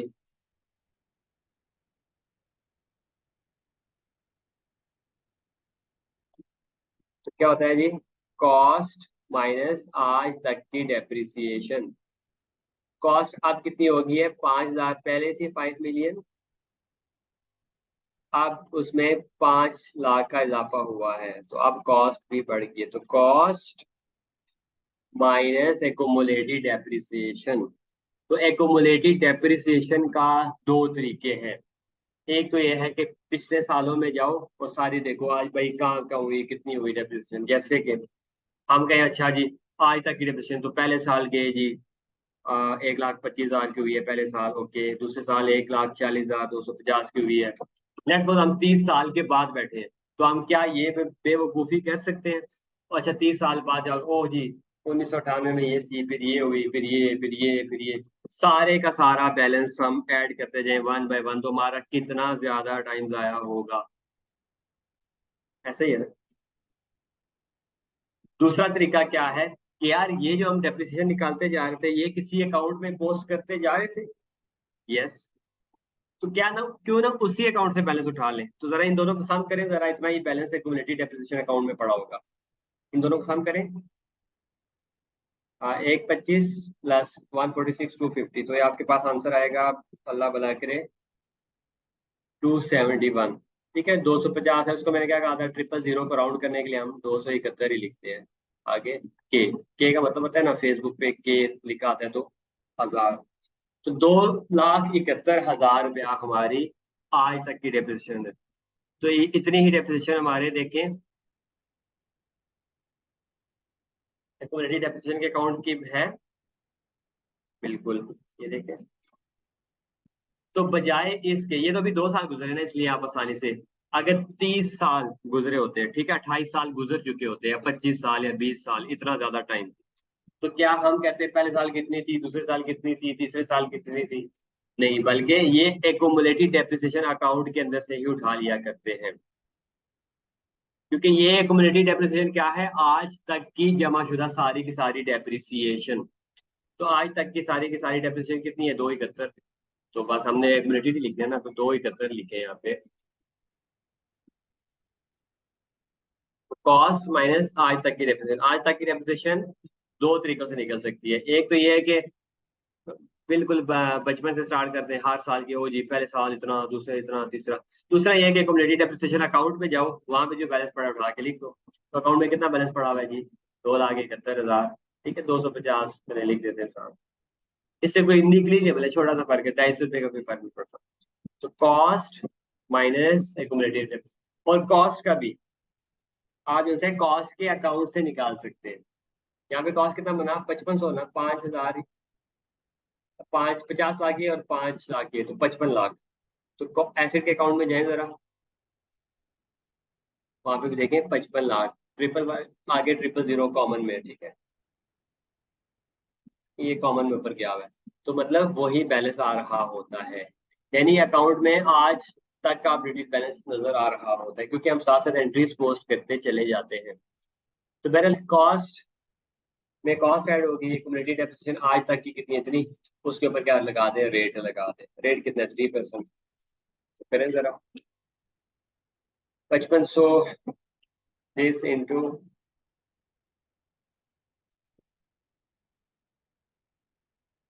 मल्टीप्लाई बाय 3%, तो कितना आएगा, 156,870। ठीक है, इसको आप देखें 800 है ना, मतलब इसको राउंड अप करना पड़ेगा, तो 157। ठीक है, रुपीज इन थाउजेंड में लिखने के लिए 157। 157 की कैंट्री पास होगी, depreciation debit to accumulated depreciation credit, तो 157,000, 157 से एंट्री पास होगी। तो आप इसको पोस्ट कर दें, 157 से depreciation debit, accumulated depreciation credit. 157 से डेप्रिसिएशन अकाउंट क्या होगा, 157 से डेप्रिसिएशन डेबिट, वजह क्या है, एक्यूमुलेटेड, इसका ओपनिंग क्लोजिंग नहीं होता क्योंकि एक्सपेंस अकाउंट है। 31 दिसंबर 2020 की बात है। ठीक है, और ये पीएनएल में खुद क्या हो रहा है, क्रेडिट, तो पीएनएल को डेबिट कर जाएगा। तो जो चीज पीएनएल को डेबिट करती है वो प्रॉफिट को कम करती है, और ये एक्सपेंस है तो प्रॉफिट को कम करेगा। Okay, to accumulated depreciation credit, तो एक्यूमुलेटेड डेप्रिसिएशन अकाउंट में क्या हो जाएगा, क्रेडिट, वजह क्या है, डेप्रिसिएशन, दिसंबर 2020। तो बस यही कुछ हुआ था साल के दौरान, बस। ठीक है, तो ये देखें 271 जमा, इसमें ये ऐड करें 8, 5 और 7 कितना होता है, 7, 8, 9, 10, 12, 2, 3, 4, 428, तो इधर भी 428 होना चाहिए। है कितना जीरो, तो यहाँ पे 428 क्या आ जाएगा, कैरी डाउन। 2020 के क्लोजिंग, 2020 की शाम को एक्यूमुलेटेड डेप्रिसिएशन इतना है। तो अगले दिन क्या होगा, 1 जनवरी 2021 आएगा। तो इसको ये ब्रा डाउन ओपनिंग कितना होगा जी, ये वाला यहाँ पे ट्रांसफर हो जाएगा। ठीक है, इस अकाउंट का तो अल्लाह भला करे, कोई ओपनिंग क्लोजिंग ही होता है। हाँ एसिड का होता है, तो एसिड का 5500 का क्लोजिंग है, तो अगले साल का ओपनिंग कितना होगा, 5 जनवरी 2021 के दिन सुबह सुबह ब्रा डाउन। हम कहेंगे यार 5500 के एसिड हमारे पास पड़े हुए हैं, 5500 यानी कि 55 लाख, 5.5 मिलियन के एसिड पड़े हुए। तो इस तरह ये देखें क्या होता है, सिंपल आप करते हैं क्या इन समरी, कि आप सुबह उठते हैं, ठीक है, जब साल स्टार्ट होता है तो क्या क्या हुआ, जो कुछ एडिशन होती है ऐड करते जाते हैं। साल के आखिरी दिन बैठ के आप देखते हैं कोई डेप्रिसिएशन निकालते हैं, डेप्रिसिएशन की एंट्री करते हैं साल क्लोज। जो एसिड्स का और एक्यूमुलेटेड डेप्रिसिएशन का क्लोजिंग होता है, अगले दिन का ओपनिंग बन जाता है। और फिर ओपनिंग में देखते हैं कुछ एडिशन हुई है तो ठीक है, वरना डेप्रिसिएशन, तो फिर डेप्रिसिएशन की एंट्री रिकॉर्ड करो और बात। तो ये सिंपल है, कोई कोई इसमें रॉकेट साइंस है ही नहीं। सिर्फ डेप्रिसिएशन का कैलकुलेट करने का तरीका है, कितने महीनों की करनी है, कितने एसिड की करनी है, नेट बुक वैल्यू है, रिड्यूसिंग बैलेंस इसे कहते हैं वो है, या स्ट्रेट लाइन मेथड है, क्या है, बस डेप्रिसिएशन निकाली, इसकी एंट्री की, डेट सेट। तो हमने 2003 साल हमने क्लोज कर लिए। पहला साल यहाँ पे क्लोज हुआ, फिर दूसरा साल और फिर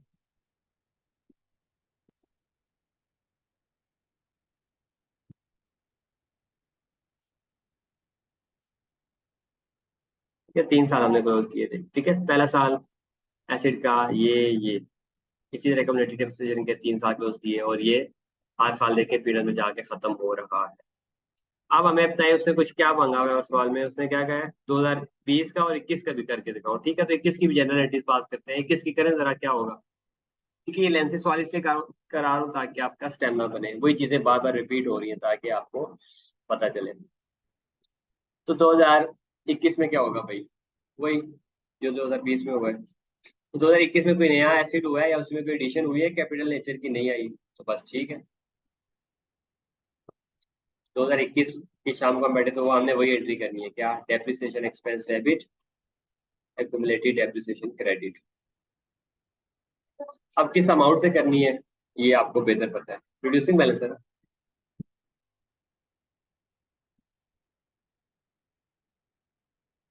रिड्यूसिंग बैलेंस में हम क्या करते हैं, cost minus net book value पर रेट लगाते हैं। ठीक है, तो नेट बुक वैल्यू क्या होती है, कॉस्ट माइनस एक्यूमुलेटेड डेप्रिसिएशन के ऊपर क्या लगता है, रेट। तो कॉस्ट में मैंने आपको क्या कहा, बजाय इसके कि आप कंफ्यूज हो, सीधा सीधा जाएं कॉस्ट अकाउंट के अंदर जाएं, कि कॉस्ट अकाउंट के अंदर आप गए, ठीक है, एसिड के अंदर, तो उसका जो भी क्लोजिंग पड़ा होता है, ठीक है, तो एसिड को पहले क्लोज करना होता है। डेप्रिसिएशन क्योंकि साल के आखिरी दिन, ये बात याद रखिएगा, डेप्रिसिएशन क्योंकि साल के आखिरी दिन निकलती है, तो इसलिए पहले एसिड अकाउंट को क्लोज करो। पहला स्टेप क्या है, लिखे, सारे लिखें जी। पहला स्टेप क्या है, एसिड अकाउंट को क्लोज करो। तो क्लोज करें, साल के दौरान कुछ एडिशन हुई है, ऐड कुछ हुआ है, नहीं, जीरो, बस ठीक है, और कुछ नहीं हुआ, तो एसिड को क्लोज। तो पहला स्टेप क्या लिखा है आपने, लिखे उर्दू में लिखे, कि एसिड अकाउंट को क्लोज करो। तो 5500 जमा जीरो, ये 5500 ही है, तो एसिड अकाउंट क्लोज हुआ, बिल्कुल हुआ। ठीक है, और यहाँ पे भी कितना आया जी, 5500 का कैरी डाउन। कब है जी, 31 दिसंबर 2021 वाले दिन शाम को एसिड, ये हमेशा बैलेंसिंग फिगर है। 5500 के एसिड, रुपीज इन 000 है, ठीक है, यानी कि 5.5 मिलियन के एसिड पड़े, ठीक है। सबसे पहले एसिड अकाउंट को क्लोज कर लिया, फिर एसिड अकाउंट में से उसका एसिड अकाउंट का क्लोजिंग उठाना है, कॉस्ट, कॉस्ट कितनी है, 5500, कॉस्ट कितनी है जी, 5500, और रुपीज इन 000 है, माइनस एक्यूमुलेटेड डेप्रिसिएशन कौन सी निकालनी है, ओपनिंग वाली लिखनी है। ठीक है, जो आज तक की हुई, इस साल की नहीं, इस साल से पहले, मतलब पिछले साल के आखिर तक। क्या बोला मैंने, आज तक, आज तक का मुराद ये है कि इस साल के अलावा। ठीक है, आज तक का क्या मतलब है, क्योंकि इस साल की तो अभी हम निकाल लेंगे ना, यही तो मैं कह रहा हूँ, इस साल की हमने निकालनी है। तो इस साल की निकालने तक मतलब इस साल से पहले पहले, मतलब पिछले साल के आखिर तक कितनी डेप्रिसिएशन थी आज तक की। ठीक है, तो वो उसके अकाउंट में से जाके देखें, तो उसके अकाउंट में आपने एक्यूमुलेटेड डेप्रिसिएशन के अकाउंट में आप दिए ये, तो आपको पता चला कि यार ये 428 है। हाँ, 428 की पड़ी हुई है ओपनिंग। ठीक है, ये इसमें से माइनस कर लें।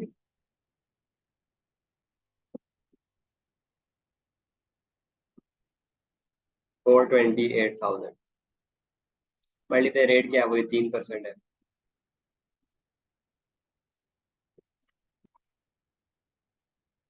ठीक है, तो 5500 माइनस 400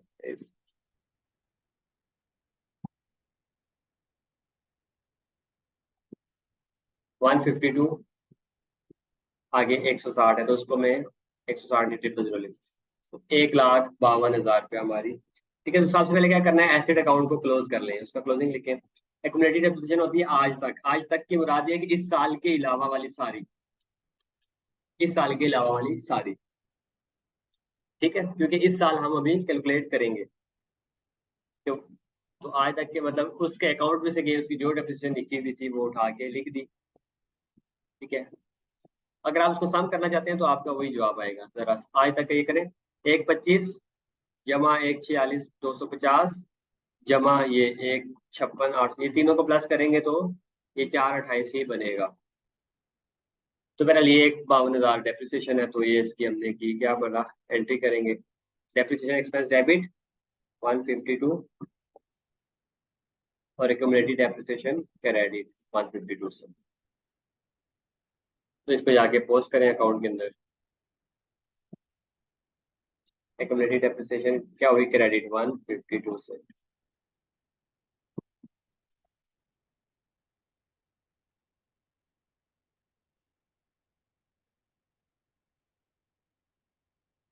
ठीक है जी, तो ये अकाउंट क्लोज हो जाएगा।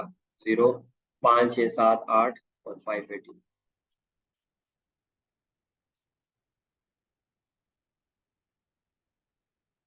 31 दिसंबर 2021 को कैरी डाउन कितना है जी, 580। और एक्यूमुलेटेड डेप्रिसिएशन क्रेडिट हुआ तो डेबिट क्या हुआ था, डेप्रिसिएशन एक्सपेंस अकाउंट डेबिट। वजह क्या है, एक्यूमुलेटेड डेप्रिसिएशन, वही चीजें जो मैंने हम हर साल कर रहे थे। और ये जो है P&L में क्लोज हो जाएगा, इसका ओपनिंग क्लोजिंग नहीं होता, बस ये यहाँ पे क्लोज हो जाएगा। आपने ऊपर काटे लाइनें नहीं मारनी, ये मैं सिर्फ आपको समझाने के लिए बता रहा हूँ कि इसका ओपनिंग क्लोजिंग नहीं होगा। ठीक है जी, तो ये हमारा तीसरे साल की भी काम हो गया है। यहाँ तक देखें, कोई चीज समझ नहीं आती तो पूछे।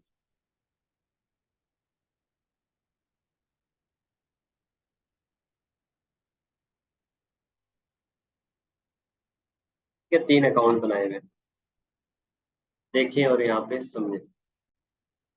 ठीक है जी, एंट्रीज करना आ गई है ना आपको, और अकाउंट बनाना भी आ गया है, सही है। कोई रॉकेट साइंस है इसके अंदर, कुछ भी नहीं है। बस एसिड जब ऐड होगा तो एंट्री एसिड की करनी है। उसके बाद हर साल उसकी depreciation expense debit to community depreciation credit, depreciation expense debit to community depreciation credit, बस। और डेप्रिसिएशन एक्सपेंस किस अमाउंट से क्रेडिट करनी है वो आपको थोड़ी सी कैलकुलेशन करनी पड़ेगी, जो सा मेथड है। ठीक है, स्ट्रेट लाइन है तो आसान है, हर साल बराबर होगी, सिर्फ टाइम फैक्टर का फर्क होगा। किसी साल अगर कम इस्तेमाल हुई है तो कम होगी, वरना हर साल बराबर होगी। तो या इसके मुकाबले में रिड्यूसिंग बैलेंस भी आसान है, कि आज तक की से माइनस को नेट बुक वैल्यू के ऊपर रेट लगाना है और टाइम फैक्टर लगाना है, बस दैट्स इट। अब हम बनाएंगे जी प्रेजेंटेशन, क्योंकि उसने क्या कहा, फाइनेंशियल स्टेटमेंट में प्रेजेंट कैसे होती है, तो ये बात थोड़ी ध्यान से आपने सीखनी है। उसके बाद हमारा आज का लेक्चर खत्म। कल इंशाल्लाह हम नई चीजें सीखेंगे, एस्टिमेट चेंजेस ये वो। ठीक है, अब प्रेजेंटेशन कैसे होगी, उसने 2021 की मांगी है, लेकिन मैं आपको दो सारे सालों की बना देते हैं। प्रेजेंटेशन इन एफएस, और एफएस में हमारे पास कौन कौन सी हैं जी, दो तरह की एफएस हमारे पास। एक है स्टेटमेंट ऑफ कॉम्प्रिहेंसिव इनकम, उसके अंदर क्या क्या आएगा, 2018, 2019, 2020 और 2021, 4 साल है ना। और दूसरी क्या है हमारी स्टेटमेंट,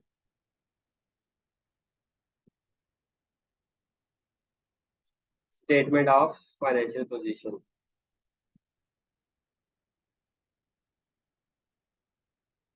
SOFP।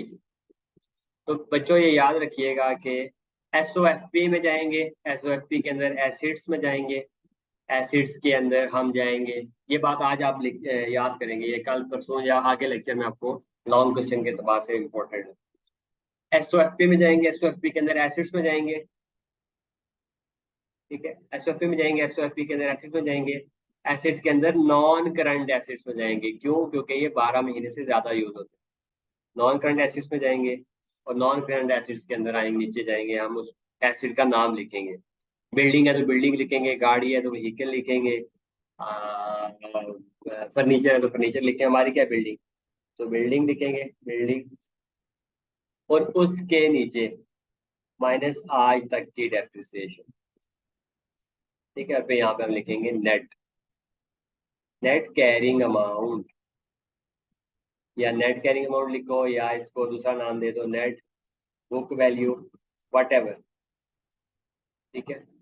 तो ये इस तरह आपका काम होगा। फाइनेंशियल पोजीशन के मतलब बैलेंस शीट, इसको बैलेंस शीट भी कहते हैं।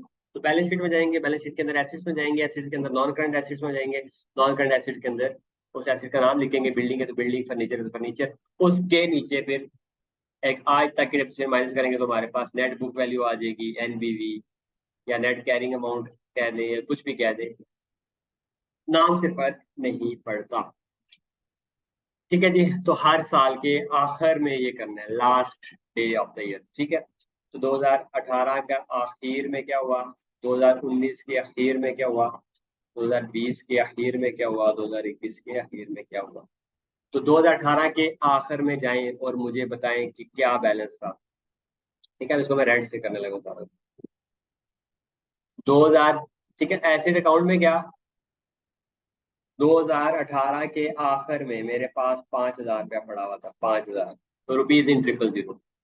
तो मैंने कहा लिखना एसिड कितने का है, बिल्डिंग, ठीक है, ये सारी क्या है, रुपीज इन 000, ठीक है। तो क्या है मेरा बिल्डिंग, 5,000, यही है ना आखिर में जो बैलेंस पड़ा होता है, क्लोजिंग। तो क्लोजिंग कैरी डाउन कितना पड़ा था, 5,000। इसी तरह कम्युनिटी डेप्रिसिएशन का आखिर में कितना पड़ा था कैरी डाउन, 125, 5,000 माइनस 125 कितना आएगा, ठीक है, 4,875, यही है ना, कैलकुलेट करें जरा। जब से अकाउंटेंट बने हैं ना यार, मैथ्स की बुरा शुरुआत, ठीक है। 4,875, ओके। पहले साल के आखिर में कोई पूछे ना हमारे पास एसिड कितने के हैं, तो आपने ये नहीं कहना कि 5,000 के हैं, आपने ये कहना हाँ 5,000 उसकी कॉस्ट थी, लेकिन भाई साहब 125 वो डेप्रिशिएट हो चुका है। अब आज उसकी किताबों में वैल्यू है 4,875। वो कहेगा आपने तो 5,000 का लिया था, हम कहेंगे बिल्कुल लिया था, लेकिन वक्त के साथ साथ इस्तेमाल के साथ साथ वो चीज डेप्रिशिएट होती है। तो यहाँ से माइनस करके तो 4,08,500, 8,000, 4,875 रुपीज इन 000, यानी ये इसको 000 लगा के पढ़े तो क्या होगा, 4,875,000, 4,08,75,000।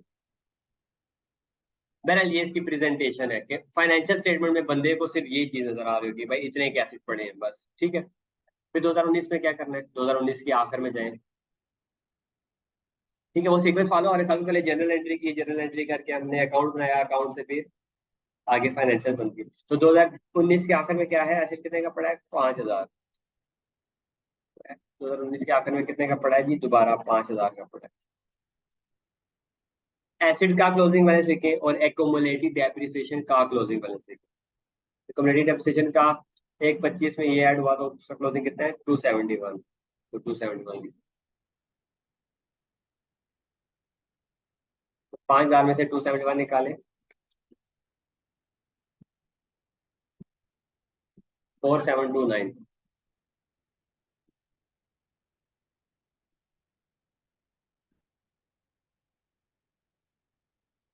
ठीक है।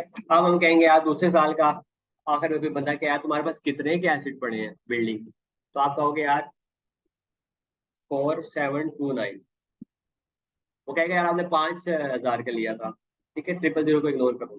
तो आप कहोगे हाँ 5 का लिया था, लेकिन पहले साल 125 डेप्रिशिएट हुआ, दूसरे साल तक, पहले साल तक 125 की वैल्यू में कमी आई डेप्रिसिएशन, फिर दूसरे साल तक टोटल जो से 271 की आई, तो अभी मेरे पास 4000 का एसेट पड़ा है। तीसरे साल फिर क्या करना है जी? तीसरे साल का क्लोजिंग बैलेंस उठाना है। एसेट का क्लोजिंग कितना है जी? 5500 माइनस एक्यूमुलेटेड डेप्रिसिएशन का क्लोजिंग 428। अब ये कितना होगा? 5500 माइनस 428। ठीक है, मैंने आपको क्या कहा था, एसिड को प्रेजेंटेशन के लिए कॉस्ट उसी तरह रहती है, अनलेस कि उसमें कुछ इजाफा हो जाए, जिस तरह इस साल 500 का इजाफा हुआ। क्यों? क्योंकि नहीं, एक बिल्डिंग में ना इम्प्रूवमेंट की, कैपिटल एक्सपेंडिचर किया। माइनस नीचे जो से कॉस्ट एसिड उसी रहता है, उसके नीचे एक एसिड का कॉन्ट्रा अकाउंट जो कि उसके नीचे माइनस में शो होता है। ठीक है, और होता प्रेजेंटेशन क्या होती है, नेट ही। तो 5500 में से ये करें, और अगले साल क्या होगा जी? एसिड फिर 5500 पे ही रहेगा। और एसिड का क्लोजिंग, अकाउंट का क्लोजिंग माइनस एक्यूमुलेटेड डेप्रिसिएशन का क्लोजिंग। एक्यूमुलेटेड डेप्रिसिएशन का क्लोजिंग कितना है? 580।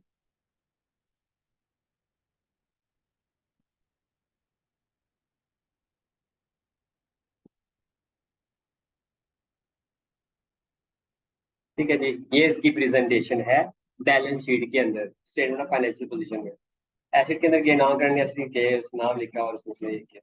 समझ आ गई बात? ठीक है, ये बात बड़ी इंपॉर्टेंट है, आपने लिखनी है आगे, आपको नजर जब आएगी आप कहेंगे अच्छा सर ये तो वही बात है जो आपने पहले बताई थी। एसोसिएट में क्या होगा जी?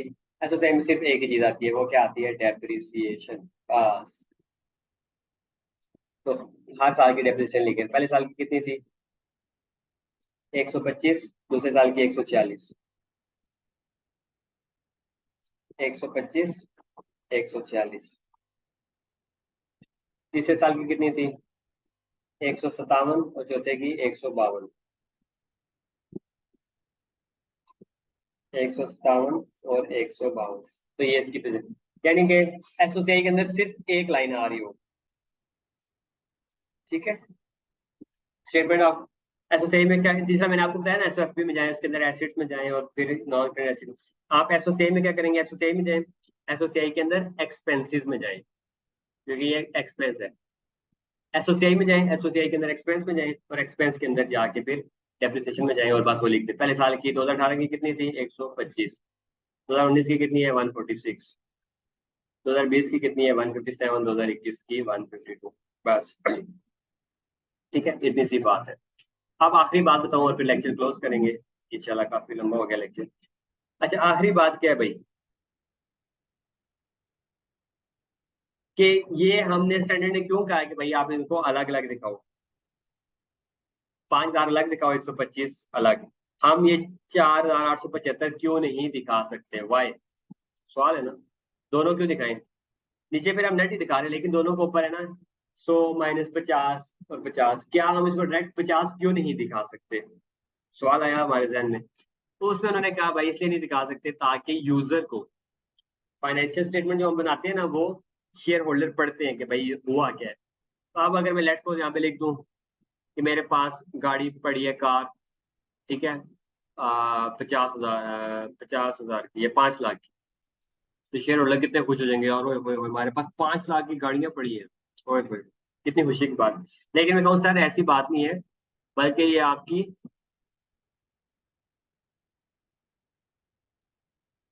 ये हालात थे।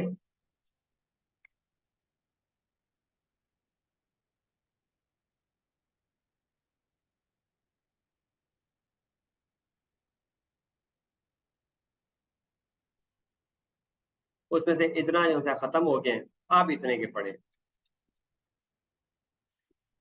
ठीक है, कौन सी तस्वीर ज्यादा अच्छी है?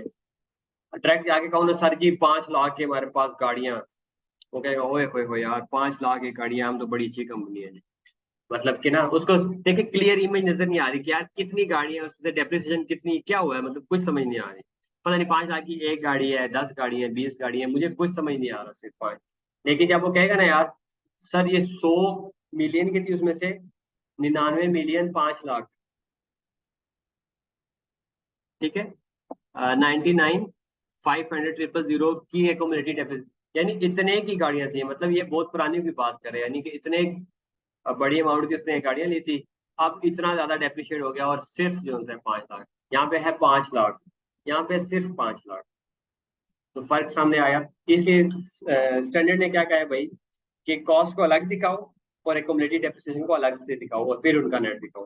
खाली उनको दिखाओगे ना यार, लेट्स सपोज 1 करोड़ का घर है, मुझे क्या पता नहीं कि 1 करोड़ का क्या है, लेकिन कोई ये कहे यार कि 10 करोड़ का घर था लेकिन 9 करोड़ डेप्रिशिएट हो चुके हैं, अब 1 करोड़ का, तो मैं कहूंगा अच्छा, अब मुझे बात सही क्लियर समझ आ गई कि यार 10 करोड़ का घर था, 9 करोड़ का डेप्रिशिएट हो गया, मतलब पुराना लग रहा है, और 1 करोड़ का रह गया। मुझे डायरेक्ट में कहेगा 1 करोड़ का घर है तो मुझे समझ नहीं लगी। तो इसलिए जो भी स्टैंडर्ड में बात लिखी है वो बड़ी फेयर प्रेजेंटेशन के लिए लिखी है, ठीक है, ताकि यूजर को ठीक ठीक समझ चल जाए भाई।